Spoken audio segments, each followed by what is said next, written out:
You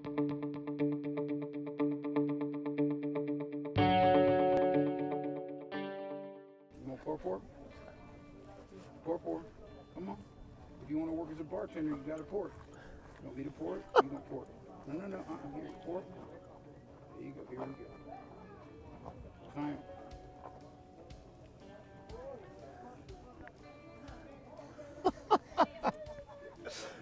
Everybody's grandfather looks like me. What happens when you put a 90-year-old grandpa in a washer and dryer? Shrinks up. It shrinks up. It was named after my dentist, Irving Goldstein, Okay. as a child. And it's Irving's son is Bernie Marcus from Home Depot. Okay. And that's how Irving got a Home Depot card. You know, he has to work for a lot of things. He works on Saturdays, works in plumbing. Hangs out a lot. Yeah. And so the inspiration for Dr. Irving's name was from He looked like Irving Goldstein. He looks like Okay. an old Jewish man. Everybody's got the grandfather. I'm waiting for him to wake up. You know, so that's where it came from, and he plays it well. Okay. All right. And so how long have you had Dr. Irving? 22 years. 22 years. 22 years. That's a long time. That's 333,287 and a half diapers. But who's counting, right? Me. You are. Yeah. That's right. Yeah. That's right. Awesome. So now he is the official senior mascot for the Atlanta Braves, yeah? For the men's senior baseball league, yeah. Okay. We haven't signed a deal. I'd like for one of the Braves to, approach him. He works for, for Bananas. But we're not telling him that. But I play for the men's senior baseball league, and we just won the championship, which is the Congrats. The Braves. Thank you. It's old man little league basically. All right. I mean, I'm 59 and I'm the youngest on the team, but there are guys that are in their 70s that can throw, 80-mile-an-hour fastballs. Still bringing the heat. Okay. Yeah, they're bringing a lot of heat. They bring all kind of stuff. They bring heat pads, all kind of stuff to the game. Icy hot. Oh yeah. Yep. Oh yeah. Everything. It's unbelievable. Depends. It depends. All kind of stuff. I mean, sometimes you never know when it's going to strike. You do not. You know. just don't. No, you never know. Okay. So then, now, how did you get involved with the Alternative Baseball League here? Dr. Roger Garrett and I go back to when I was 21. We were roommates, and he's been a dear friend ever since. And he had mentioned a couple of years ago that this league was about to develop. I've been involved with the Miracle League, which is out of Alpharetta, and John McLaughlin, who's a dear friend and a retired Delta pilot, raised $9 million and built a rubberized field for kids in wheelchairs. Oh, wow. And they go out and play, and they also have, other children as their friends out there playing with them. And it's a beautiful sight. Well, when I heard about this, because I do a lot of work with autistic kids, and, older autistic kids that, are kind of aging out of a lot of the system stuff that we have, it was intriguing, and I thought it was phenomenal that it was started by someone as young as the gentleman that started this. Yeah, who was Taylor. also autistic. Yeah, it was beautiful. And when I went to the first game, which was the last game that they may have had a game in between, I was blown away. Yeah. It really is. If you haven't seen a game, for those that don't know about it, I can just tell them you'll laugh and you'll get choked up at the same time. It's beautiful, and to see the camaraderie and the teamwork. I mean, I play with a bunch of older guys. And most of us have fun, but we got some old farts that take it way too seriously. You know? And when they get all bent out of shape, I remind them of this. Yeah. Even at our banquet when we won, I said, you know what? These jackets are all la-di-da, but if you want a gift, go watch one of these games. Yeah.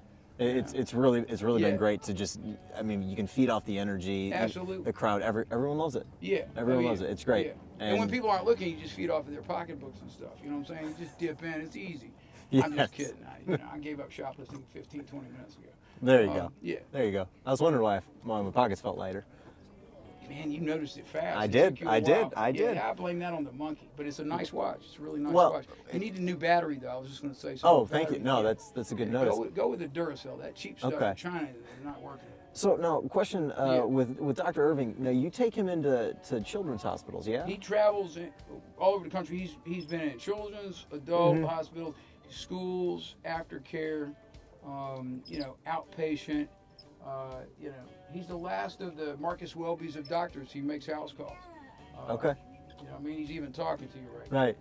Yeah, I saw a lady earlier picking her nose in traffic. It was unbelievable. He started mimicking, and she was done with a nice Mercedes. She must have had an itch. I mean, everybody does it, but you don't need to show me. And so he started doing it. It was unbelievable, and she was beautiful. until I saw her doing it. And he went like this, and she looked out the corner of her eye and saw it. Yeah. And she freaked out, and I have a fake hand on a stick that I give away stuff for. So I stuck it out the window. I said, lady, you need a hand with that? She ran a red light, you know? Imagine the ticket. Woman picking nose a red light, mimicked by a monkey, offered a fake hand by some weirdo on a BMW. You know, but she'll never, she's so freaked out now, she's going to have to go to an ENT to get it cleaned out. You know? You got to do it, but don't do it in public. Right. It's not healthy. Right. Especially traffic. And so, do you have a favorite memory, Dr. Irving? Or is every day kind of a favorite? The last clean diaper? No. No, I mean, there is really no favorite. There's a grouping because there's so many. And it seems like the guy upstairs puts me in a place at the opportune time. I might be running late to something, and then all of a sudden I'm at another place and there's a special kid. And I'm trying to change the whole terminology of special needs. Sure. I wrote a song. I'm a drummer from way back.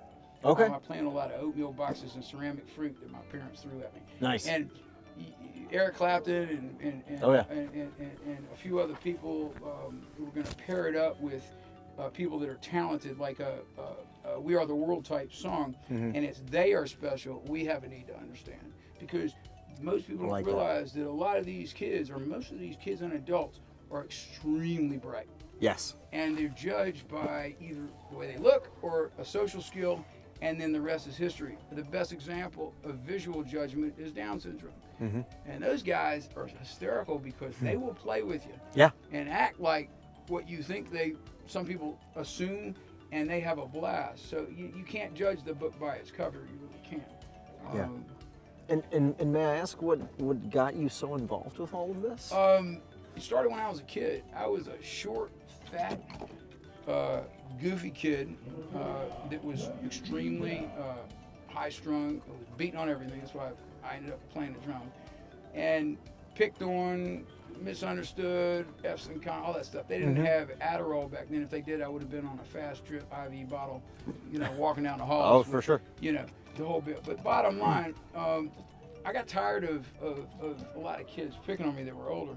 So I sent off for a book called The Wells Method of Guard Dog Training, and it takes 2 people to train a guard dog. And a neighbor of mine happened to be, at the time back then, special needs kids were just referred to as retarded. And Isaac, who is now an adult, had a photographic memory. I noticed that, because I didn't like cutting the grass, I would pay him to do my chore out of my allowance, and I'd say, go back in the tool shed, and he would know exactly what to get. Meanwhile, everybody thought he couldn't do anything. And he's the other person that helped me train my first dog. Okay. So that was an involvement in an animal, a special needs child, or an adult. He was actually older than me. And that's how it started. Okay. And then my father had a business where he had vending machines in Scottish Rite Hospital in Eggleston. And when I was very young, I grew up with all the material stuff you can imagine, but not a lot of touchy-feely warmth at the house. There was a lot of material stuff. Gotcha. But he did take me into this hospital, and I saw kids that were younger than me and around my age that couldn't walk, didn't have arms, and it blew me away. And I looked at my dad, I said, one day I want to do something to help kids like that, or just change something. And, it was fortunate at a young age. I had a lot of material stuff, and through my life, I've had pretty much every toy that you could think of, short of a Learjet. I've had a lot of stuff. And the acquisition of it's fun, but you get bored. There's nothing that could change the feeling of being around something like this or touching the life of a kid. Adults sometimes, it's like bad gas. You just want to leave them somewhere. But kids, they're unconditional. You know what I'm saying? Yes. Yep. They don't lie to you. They don't play games. And they're honest. If they care about you, you're going to know it. Correct. And, I see all kids that are special that we have a need to understand as angels. It's a test from the guy upstairs, and if you don't treat him properly, you're going to have some issues. Okay. So I really think, and the blessings always come. You can't do it for blessings, but it's just, at the end of the day, whether I made a buck or not, and that'll always come when it's time. But if you're able to touch a life and be around this kind of stuff, I've known every pro athlete known to man. I spent years as a photographer with NASA and with the space shuttle program doing that stuff and pro sports. They're people just like us, and you get egos, you get lots of money. There's no egos here. It's No. just pure love and a lot base of fun. and baseball. And baseball. And baseball. Yeah, exactly. And it's a sport that's been around forever. And, you know, it's lost some of its oomph because of the cost of the game. And I have more fun going. A friend of mine's daughter plays for Dunwoody High School. Mm-hmm. And I went to the first game and I got so addicted to it, being close up like this and watching girls play really well. Okay, these girls can play. And I used to like to watch it on TV, the college softball. Yeah. And they went to state, and it was like, you know what? This is more fun than being on a pro field. I mean, Right. This is incredible. And it doesn't get the play. It really should get the play that the guys get. And that's something that we have to work on as a society. Girls are starting to play more soccer, but the abilities on the softball field are mind-boggling. The athleticism and at the high school level is incredible. And a lot of these girls have got scholarships. Yep. So, you know, it's really cool. And so with Dr. Irving, you know, typically do the kids respond well to Dr. Let's Irving? put it this way. This will give you the best example of what he does, photo-wise. This little boy had bone marrow transplant rejection. He had only a few days to live, so he was in a lot of pain. He knew he was going to, you know, take the trip up to the big pearly gates, and it brought a smile to his face. And you could tell that he's just, you know, it hurt him to see him in so much pain. Irving has his own little buggy. I make him shop for his own bananas at Walmart. You know, no free lunch. He brought her out of a coma. Her parents were in an auto accident, and she witnessed it. They passed away, and she didn't speak for about 6 months. And the first words were "monkey, monkey." Wow. That's his first patient. And this whole story of how I got started in this is on my website. It's kind of long, but she was running 105 fever, and they had to ice her down. She didn't have a stomach or intestine. And in 1995, they found out about me, and I had a dog and a parrot. And they didn't know I had a monkey. And I had just rescued him and was asked to go visit her. And the first thing we did when we came in, he hopped in bed, started playing with her. She started laughing. She was screaming, "Don't put me in an ice bath." You can imagine having the chills from 104, and then you got to get in ice water. Yeah. And her fever broke. And he did it with her, and always worked for about 4 years. She's now just got married. She's a nurse for special needs kids. I've seen it come around full circle, and they said she may not even live, and this is her in 1995. Wow. She's very healthy. And you mentioned that you rescued him. Yeah. From where? He was purchased illegally. At the time this person got him, they had banned primates, and she was in college. Somehow came up and got him, but she realized she could not handle it. She was studying and just got married. And a friend of mine said, you know, this primate, because he knew I'd worked with primates from a young age. I grew up with the Rumbaghs. I went to high school who taught primates linguistics at Georgia State. And back when I was a kid, you could order monkeys through the mail. And I was recovering from a bad back surgery and hadn't walked in a year, and I don't like daytime TV. And he said, why don't you give this monkey a shot? I said, okay, I'll let him come to my house if he gets along with the bird and the dog. I have the Fuji bird from the Fuji commercial. A parrot that doesn't ever shut up. And he slept. He used to fly with me on the blimp. So they brought him to me in a dirty, nasty cage, and I crawled down in my basement. I'm like, oh, this is going to be fun. And he attacked me the first day. And bit, scratched, pooped, peed on me. And I called some friends at Yerkes, and the experts, they said he'll never socialize. Well, I'm the kind of person, you tell me it won't work, I'm going to try to prove you wrong. Sometimes I get it, sometimes, you know, I'm hard-headed. So for 90 days, we did battle. 8 hours a day, bit, pooped, scratched. I hugged and kissed him. I decided I'm going to give him unconditional love, no matter what he did. Wow. If I'd hug and kiss, he'd poop on me, bite me. The 91st day, he gave me a hug and a kiss. It was the first day I walked. And then what happened was, I called my best friend, and I said, you're not going to believe this. I just got a hug and a kiss out of this maniac King Kong. He goes, why are you out of breath? I said, because I ran on the phone to tell you what happened. He goes, you can't walk. And I went, you want to bet? Wow. And the very next thing, I said, I'm going to take my Porsche, which had been sitting for a year, and go get it washed. And it was on a battery truck. And that's where I met the lady that told me about the kid in the hospital. Wow. So it was just a succession. So that's how it all started. Wow. Yeah. And I ended up, I didn't know it was going to work with her. I got an 8-foot Pink Panther, and it was sticking out of the roof of the Porsche at 2 in the morning. And I got pulled over by the Roswell Police Department. They thought I was on some drugs. And they said, what are you doing with an 8-foot Pink Panther and a monkey?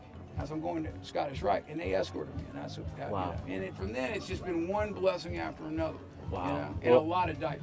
Well, Bobby, really appreciate the That was time. my pleasure. Thank you for My pleasure. letting us get introduced to Dr. Irving. Sure. And if so- you ever want, you know, we have a whole fundraising thing where you get a dirty diaper and you put it under your pillow, and the diaper fairy will come. You know what I'm saying? Yeah. Yeah. So Okay. it's a little hard to go to sleep. Depends on what he had to eat that day, but You got, hey, yeah, you know, pet poop. You know, instead of pet rugs.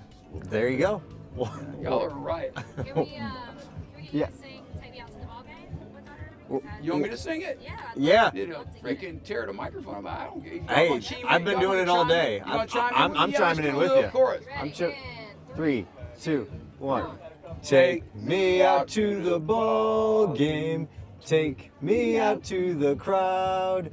Buy me some peanuts and Cracker Jacks. I don't care if I ever get back, for it's root for the home team. If they don't win, it's a shame. For it's 1, 2, 3 strikes, you're out at the old ball game. Thanks, Dr. I'm Irving. telling you, that's going to be on America's Funniest Home Videos and American Idol.